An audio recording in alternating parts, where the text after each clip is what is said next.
Hi everyone, welcome back to my channel. ವೃಶ್ಚಿಕ ರಾಶಿಯವರೇ, ಈ ಆಗಸ್ಟ್ ತಿಂಗಳು ನಿಮ್ಮ ಬದುಕಿನಲ್ಲಿ ಹೊಸ ಬೆಳಕು, ಹೊಸ ಒಂದು ಯೋಚನೆ, ಹೊಸ ಆರಂಭವನ್ನು ತರ್ತಾ ಇದೆ. ಬದಲಾವಣೆಗಳ ಈ ತಿಂಗಳಲ್ಲಿ ನಿಮ್ಮನ್ನು ಸುತ್ತಿಕೊಳ್ತಾ ಇದೆ. ಹೊಸ ಅವಕಾಶಗಳು, ಹೊಸ ಪರಿಚಯಗಳು ಮತ್ತು ಕೆಲವೊಂದು ಅಸಾಧಾರಣ ಘಟನೆಗಳು ನಿಮ್ಮ ಜೀವನದಲ್ಲಿ ನಡೀತಾ ಇವೆ. ಈ ತಿಂಗಳು ನಿಮ್ಮ ಒಳಗಿರುವ ಶಕ್ತಿ, ಸ್ಥೈರ್ಯ ಮತ್ತು ನಿರ್ಧಾರ ಶಕ್ತಿಯನ್ನು ಪರೀಕ್ಷಿಸುವ ಸಮಯ ಅಂತಾನೆ ಹೇಳಬಹುದು. ಈ ಕಾಲಮಾನದಲ್ಲಿ ಜ್ಯೋತಿಷ್ಯ ಶಾಸ್ತ್ರದ ಪ್ರಕಾರ ಚಂದ್ರ, ಮಂಗಳ, ಗುರು ಗ್ರಹಗಳ ಬಲಿಷ್ಠ ಒಂದು ಸಾನ್ನಿಧ್ಯ ನಿಮ್ಮ ಜೀವನದಲ್ಲಿ ಉತ್ಸಾಹ, ಆತ್ಮವಿಶ್ವಾಸ ಹೆಚ್ಚಾಗಲಿದೆ. ಆಗಸ್ಟ್ 1ರಿಂದ 10ನೇ ತಾರೀಕುವರೆಗೆ ನಿಮ್ಮ ಆರೈಕೆ ಮಾಡಿಕೊಳ್ಳುವ ಅವಧಿ. ಆರೋಗ್ಯದ ವಿಚಾರದಲ್ಲಿ ನೀವು ಮಾತ್ರ ಎಚ್ಚರವಾಗಿರಬೇಕು. ಜ್ವರ, ದೇಹದ ನೋವುಗಳು, ತಲೆನೋವುಗಳು ಸಂಭವಿಸಬಹುದು. ಡಾಕ್ಟರ್ ಸಲಹೆ ತಪ್ಪದೆ ನೀವು ಪಡಿಬೇಕು.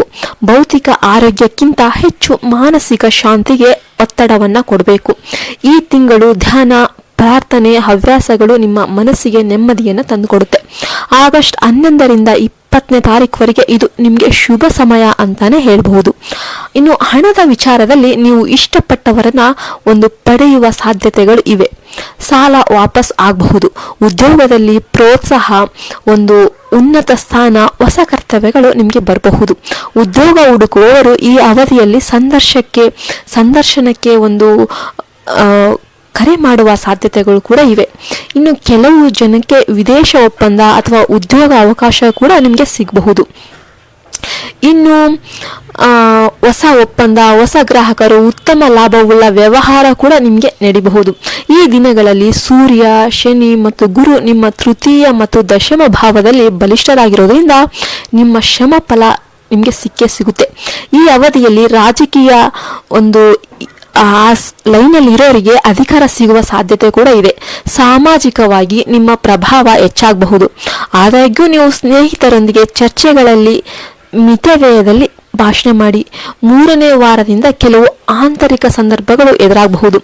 ಕೆಲವೊಂದು ತಪ್ಪು ನಿರ್ಧಾರಗಳು ಕಾನೂನು ತೊಂದರೆಗಳನ್ನು ಕೂಡ ಉಂಟು ಮಾಡಬಹುದು. ಅದಕ್ಕಾಗಿ ನೀವು ಎಚ್ಚರವಾಗಿರಬೇಕು. ಅದಕ್ಕಾಗಿ ಎಲ್ಲ ದಾಖಲೆಗಳನ್ನು ಸರಿಯಾಗಿ ಪರಿಶೀಲನೆ ಮಾಡಬೇಕು. ಆಸ್ತಿಯ ವ್ಯವಹಾರಗಳಲ್ಲಿ ಎಚ್ಚರಿಕೆಯಿಂದಿರಬೇಕು. ಜಮೀನು, ಏನಾದರೂ ಮನೆ ಖರೀದಿ ಅಥವಾ ಮಾರಾಟ, ಈ ವಿಚಾರದಲ್ಲಿ ನ್ಯಾಯದ ಒಂದು ಸಲಹೆ ಪಡೆದುಕೊಳ್ಳುವುದು ತುಂಬ ಅತ್ಯುತ್ತಮ. ಆಗಸ್ಟ್ 21ರಿಂದ 31ರವರೆಗೆ ತುಂಬ ಜಾಗ್ರತೆ ಅವಶ್ಯ.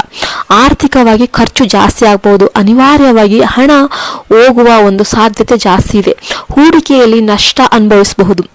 ಅವಿವಾಹಿತರು ಈ ಅವಧಿಯಲ್ಲಿ ಹೊಸ ಸಂಬಂಧವನ್ನು ಪ್ರಾರಂಭ ಮಾಡಬಹುದು. ಆದರೂ ಕೂಡ ಅದರಲ್ಲಿ ಭದ್ರತೆ ಇರಬೇಕು. ಇನ್ನು ಬದಲಾಗುತ್ತಿರುವ ಗ್ರಹ ಸ್ಥಿತಿಯಿಂದಾಗಿ ಸ್ನೇಹಿತರಿಂದ ದ್ರೋಹ, ಪೀಡನೆಯಂತಹ ಭಾವನೆಗಳು ಬರಬಹುದು.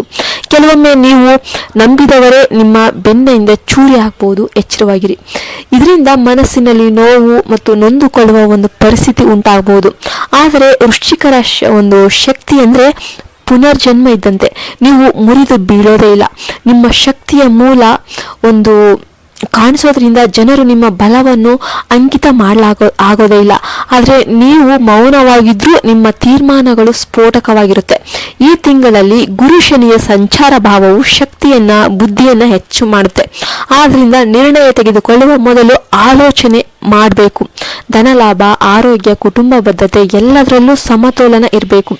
ಅದಕ್ಕೆ ಧ್ಯಾನ, ಜಪ, ದೇವತಾರಾಧನೆಯ ಉತ್ತಮ ದಾರಿ. ಈ ತಿಂಗಳಲ್ಲಿ ಪಂಚಮ ಭಾವದಲ್ಲಿ ಶನಿ ಇರೋದ್ರಿಂದ ಮಕ್ಕಳ ಬಗ್ಗೆ ಚಿಂತೆ ಉಂಟಾಗಬಹುದು. ಅವರ ಶಿಕ್ಷಣ, ಆರೋಗ್ಯ, ಭವಿಷ್ಯದ ಬಗ್ಗೆ ತಲೆ ಕೆಡಿಸಿಕೊಳ್ಳದಂತೆ ಸೂಕ್ತ ಮಾರ್ಗದರ್ಶನ ನೀಡಬೇಕಾಗುತ್ತೆ.